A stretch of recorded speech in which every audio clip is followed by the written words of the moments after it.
It's 2014. Chris finally decides to take action. He finally decides to make a brand. He thinks he's about to do 7, 8, 9 figures the first year. He thinks everything is going to go his way. And then he gets the biggest wake-up call ever. When he drops his first t-shirt, nobody wants it at all. He cries to his dad like a beta male, and he's like, why me? Why is this happening to me? His dad looks at him, and he said, son, you need to stop being a bitch. To become an entrepreneur and to be great, it's like anything else in life. It takes time. Go work on it. Go be a master. Go be great. Chris sat in the room. He pondered on that. He knows his dad's harsh words was the biggest wake-up call. So what did he do? He rose up from the bed and stopped complaining. He went to go fix his shit. He went to go get his brand right. And the way that he did that was by giving out value. The harshest reality is when you're starting out a brand, a lot of people think that they just gonna come in the gate right away and just start booming. But the reality of it is that you have to bring value, and value to a commodity is nothing but perception. That's all this is. But the marketplace puts value on the things that you're selling. You don't put value on it. The market does. If nobody wanted Supreme, Supreme wouldn't even be value. So always remember that nobody does not care about your stuff until it is perceived as value. And how we do that, I'm about to get into the next part of the story. Chris got back to the drawing board. He kept trying to figure it out. He kept learning every single part about the business, from marketing, sales, production, design. Finally, one day he woke up and got his first order. Oh my God, I can't believe it. I really got my first order. And it was from somebody that he did not even know. It came from a kid out in New Jersey. The kid actually wrote a comment in the order and said, hey bro, your shit's dope. Keep going. That right there lit the fire under Chris. That's all he needed to do to continue on his brand and his journey. Weeks after that kid purchased from Chris's store, that was the only few orders that Chris even had. So he was still pondering, trying to figure out why nobody wants my stuff. And the reason why nobody wanted my stuff was because I was looking too big at the market. See, I wanted the whole piece of pizza rather than a slice, and seeing where I can get it in, where I fit in at. So that's my best advice to you guys. When you guys are first starting out, you guys want to look for a niche. You guys want to look for a specific person, and you don't really want to go seek, search, and find that person. It's almost like you want that person to be already an embodiment of who you are. So for an example, if you're selling basketball t-shirts, then you shouldn't be trying to sell to like the trap boys and the hood dudes and the NBA young boys, because that's not your lane. If you're a basketball player making basketball t-shirts, it's like you need to go into that community more that you already embodied into, and that's who you need to go sell your products to. And that's where everything for me just like completely changed.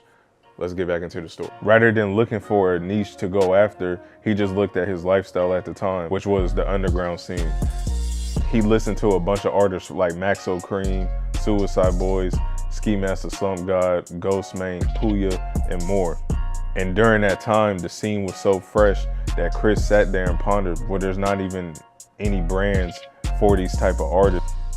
So he decided to blue ocean himself from everybody and be one of the first brands to serve that audience and that fan base to those artists. And that's when everything started moving quickly for me. As soon as I got out of the big pond and I saw where I can dominate in the small pond, and I just looked at my lifestyle and from the music I listened to and the life that I was living, it reflected the people of the artists that I was listening to. And at the time, that scene was so fresh and so raw and so pure that I could have went right into that lane, which I did. And I was one of the first, like now I'm looked at as like one of the OG pioneer streetwear brands that came up out of that lane. But everybody from that lane had a cult following. So I gained bits and pieces of everybody's audience onto my brand. And that's how I got a cult following as well. But this is where everything got tricky at for me. Let's get back into the video. Everything started moving so quickly that Chris realized that most of his audience didn't have money. So rather than making clothes at a higher price margin like he did when he first started, he made everything for cheap to become the people's champ. You got to think about it. Chris was looking at a 16-year-old that barely had $20. So he'll just go sell t-shirts for $15 to that audience, and that's how they started falling in love with him.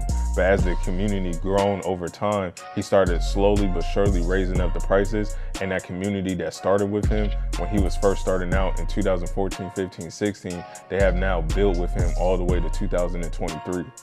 So within a few years, Chris went from somebody that nobody wanted his brand at all until he doubled down into his specific niche, and he served that customer with the perfect product at the perfect price margin, and that's how he started winning. And that brings me to this conclusion. So if your brand is not selling at all, it is for 3 reasons and 3 reasons only. It's because of the product, it's because of the price, or it's because of the person. And if you guys look at my story, when I first started, I didn't have the right price. I was targeting the wrong audience of a person. And on top of that, I didn't have the right product, because it doesn't matter who you market to. If the product is right, then people will purchase. But as soon as I doubled down and went into the niche that represented me, and I went into my own lane, that's when everything started moving perfect for me. And I had the perfect price for the perfect customer, and it was the perfect product that resonated with that audience. And it wasn't on a mass scale, but it was still on a micro scale. And that is the 3 reasons why your brand probably isn't selling. And I'm giving you my story, and I hope you guys took something from that. So if you did, please like, comment, subscribe, you know, the whole YouTube thing. And also too, I was going to say, we have a free Discord link in the bio, in the link below. And inside of there is nothing but resources, free game. You're talking to multiple brand owners in there, and we're trying to build out the #1 clothing brand Discord in the world. So if you like this type of content, I'll holler at you guys next time. I'm Machiavelli, and I'm out.